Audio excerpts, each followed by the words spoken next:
আজকে দুঃখের সাথে বলতে হয় যে ৫-৭ বছর সাদিকুজ্জামান সুমন খান এদের এই টাকাগুলা রেখে দিয়েছে, কিন্তু ৫ তারিখের আগ পর্যন্ত আমার কাছে যেসব রিপোর্ট আছে বিভিন্ন সময় বিভিন্ন লোককে বলছে টাকা চাইলে যেদিন ইচ্ছা সেদিন দেব, টাকা চাইলে কেসে ঢোকাবো, দরকারে ছেলেপেলেদের পিটাবো, এই ধরনের সংবাদও আমার জানা আছে।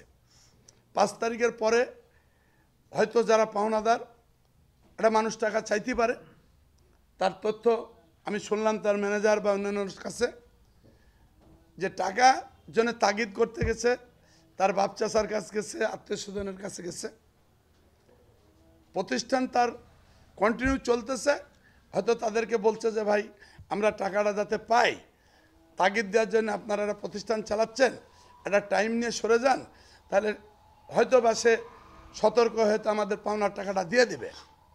কিন্তু তা না করে টাকা তো দেয় নাই, বিভিন্ন সময় একবার বলছে বিল পেলে দেব, একবার সময় বলছে জমি বেচে দেব, বিভিন্ন অজুহাত দিয়ে একের পর এক প্রতারণা করে যাচ্ছে ৫-৭ বছর ধরে।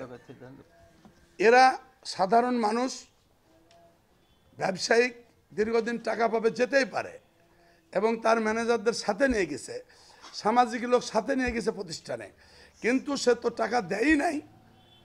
আবার এইসব লোকের নামেই এই লালন কণ্ঠ যে সাংবাদিক লেখছে, খুব দুঃখজনক। এরা কি সন্ত্রাসী না চাঁদাবাজ? টাকা চাইতে গেছে যে আপনাদের মাধ্যম দিয়ে যাতে আমরা টাকাটা তাকে জানানো হোক, সেজন্য আমাদের টাকাটা দিয়ে দেয়, যেহেতু বাটা বিক্রি করছে তার কাছে গচ্ছিত টাকা আছে, এটা দিয়ে দেয় যেন। আমি তীব্র নিন্দা জানাচ্ছি এই ধরনের মিথ্যা তথ্য প্রকাশ করার জন্য।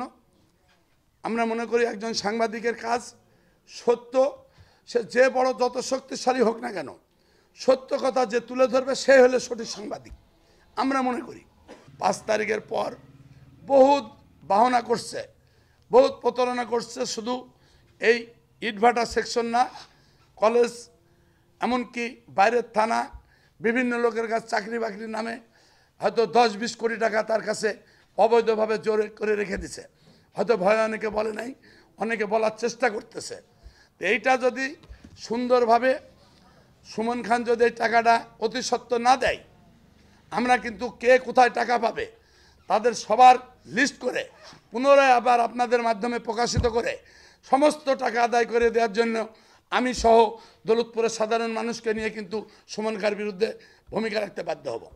সাংবাদিক সম্মেলনের মাধ্যমে আপনারা যেটা জানতে পারলেন, সেটা আরও ভালোভাবে ফলো করে যে সে অন্যায়ভাবে সাধারণ মানুষকে প্রতারণা বানাচ্ছে, সন্ত্রাসী বানাচ্ছে, তার বিচার হওয়া উচিত।